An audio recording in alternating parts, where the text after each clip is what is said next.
नमस्कार। मैं आज भाषा संरचना नामक टॉपिक को लेकर के आमने सामने आपके सामने डॉक्टर अमृत। भारत की भाषा संरचना। भाषा क्या है? एक विचार और अभिव्यक्ति को प्रेषित करने का एक माध्यम है भाषा। मन में कोई विचार चल रहा है, किसी को कुछ कहना है, किसी को समझाना है, तो उनको अभिव्यक्त करने की अभिव्यक्ति एक भाषा। और जो भारत है, ये भाषाओं के लिए विविधताओं का देश है। भाषाओं का क्षेत्र बहुत विस्तृत होता है और बोली भाषा की एक छोटी इकाई होती है। हमारे यहाँ पर जॉर्ज ग्रियर्सन एक भाषाविद थे। इन्होंने बताया कि 197 हमारे यहाँ भाषाएं हैं और 544 यहाँ बोलियां भारत में पाई जाती हैं। उसके बाद में 1961 में भारत के जनगणना विभाग ने बताया कि यहाँ लगभग 1018 भाषाएं एवं बोलियां भारत में प्रचलित हैं। भारतीय संविधान में लगभग 22 भाषाएं अधिसूचित हैं और इन 22 भाषाओं को हमारे देश की 97% जनता, 97% जनता इन 22 भाषाओं को बोलती है। भारत के लोगों द्वारा बोली जाने वाली ये कुल भाषाओं को हम 4 समूहों में या 4 भाषा परिवारों में विभाजित करते हैं। भारत में बोले जाने वाले ये 4 भाषा परिवार ये हैं। पहली है भारत यूरोपीय या इसे इंडो यूरोपियन भाषा परिवार भी कहते हैं। इसे लगभग 74% भारत की जनता हमारे यहाँ बोलती है। दूसरा है द्रविडियन भाषा। इसे यहाँ 24% लोग इस भाषा को बोलते हैं। तीसरी है ऑस्ट्रो एशियाटिक या इसे हम आग्नेय भाषा भी कहते हैं। इसे 1.20% लोग भारत के बोलते हैं। चौथी है साइनो तिब्बती या चीनी तिब्बती भाषा। इसे हम किरात भी कहते हैं। इसे हमारे यहाँ 0.80% लोग इस भाषा को बोलते हैं। अब पहली भाषा जिसे सबसे अधिक बोला जाता है भारत यूरोपीय या इंडो यूरोपीय भाषा, जिसे 74% भारत के लोग बोलते हैं। यह भाषा उत्तरी और पश्चिमी क्षेत्र में, उत्तरी भारत में और पश्चिमी भारत में इस भाषा को लगभग बोला जाता है। एक तो हिंदी को हमारे भारत देश की लगभग 40% जनता बोलती है। उर्दू, सिंधी, पंजाबी, मराठी, कोंकणी, गुजराती, बंगाली, आसामी, नेपाली यह इंडो यूरोपियन भाषा के उदाहरण हैं। इसके बाद नंबर 2 द्रविडियन भाषा।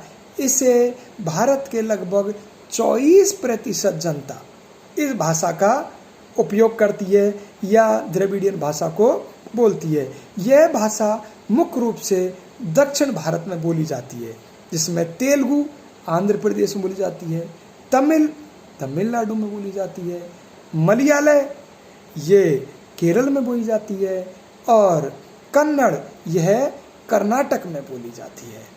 इसके बाद में तीसरा ग्रुप आता है ऑस्ट्रो एशियाटिक भाषा या आग्नेय भाषा। हमारे यहाँ 1.20% लोग इस भाषा का, ऑस्ट्रो एशियाटिक भाषा का उपयोग करते हैं, जो हमारे भारत में मध्य पूर्वी भारत में इस भाषा का अधिक उपयोग होता है।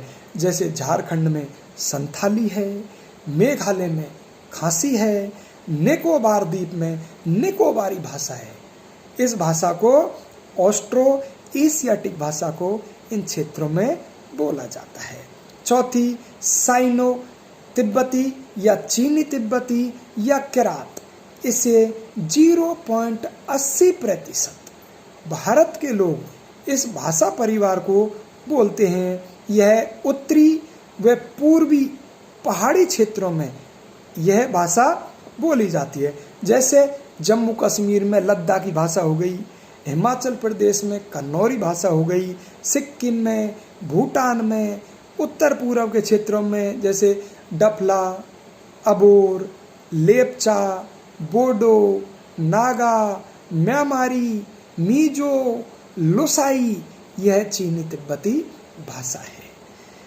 इसके बाद में इन चारों भाषा परिवारों को हम देखने के बाद में हम देखते हैं कि 98% भाषाएं 2 परिवारों से बोली जाती हैं।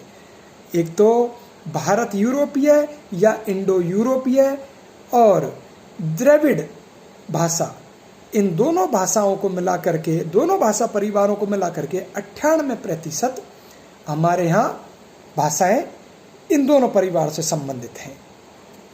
अगर हम विश्व की दृष्टि से देखें तो विश्व में सबसे बड़ा भाषा समूह चीनी मंदारिन भाषा है, उसके बाद में अंग्रेजी का नंबर आता है। और अगर हम भारत में देखें तो भारत में सर्वाधिक बोली जाने वाली भाषा हिंदी है, जिसे भारत के लगभग 40% लोग बोलते हैं। हिंदी के बाद में हमारे यहाँ बंगाली भाषा दूसरे नंबर पर आती है, जो लगभग 8% लोगों द्वारा बोली जाती है।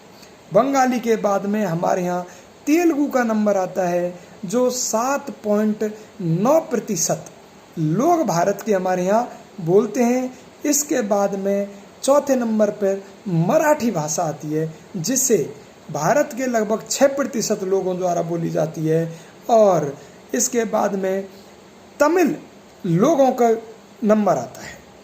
इस प्रकार से हम देखें तो हिंदी, बंगाली, तेलुगु, मराठी और तमिल हमारे यहाँ पे क्रम से भाषाएं बोली जाती हैं।